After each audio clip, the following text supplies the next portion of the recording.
One would think there's no other story in the Torah that I'm so stuck on Sodom and Gomorrah. But today I'll finally put it to rest after driving home the point that life is a test and every moment demands our best. God had sent tremors and earthquakes to warn Sodom's sinners, but they were too rich, untouchable wingers. Now we do it too, time after time. We ignore the warnings and every sign.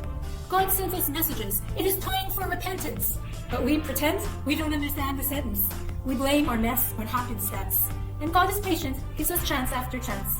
So God wasn't reactionary and acting abruptly. For too many years, Sodom was behaving corruptly.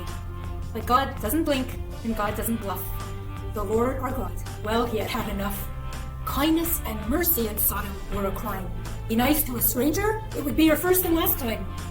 So here is where I thickened the plot. Also living in Sodom was Abraham's nephew Lot.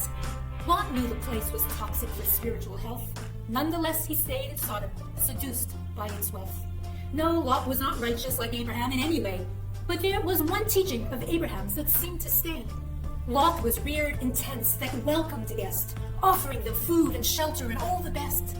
So he opened his doors to two strangers just passing through. And in Sodom and Gomorrah, that's not something you do. The entire town came banging on his door.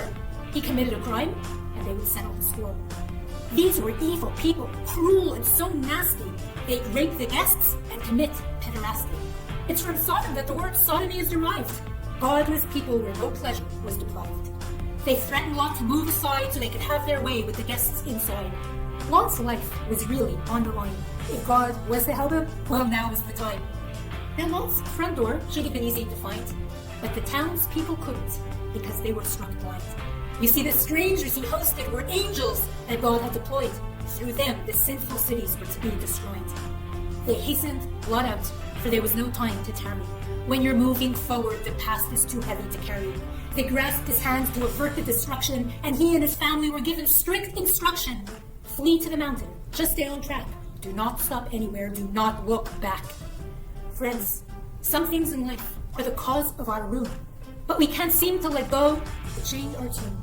There is nothing to gain by looking behind. There's too many feelings, too much to remind. The past is gone, now let it go, or you'll stifle yourself and you'll never grow. Life is short, it goes really fast. Don't be a prisoner of the past. Now I hope you found wisdom in this rhyme. Don't let yourself be frozen in time. Lot's wife didn't listen. Don't copy her fault. She looked back towards Sodom and became a pillar of salt.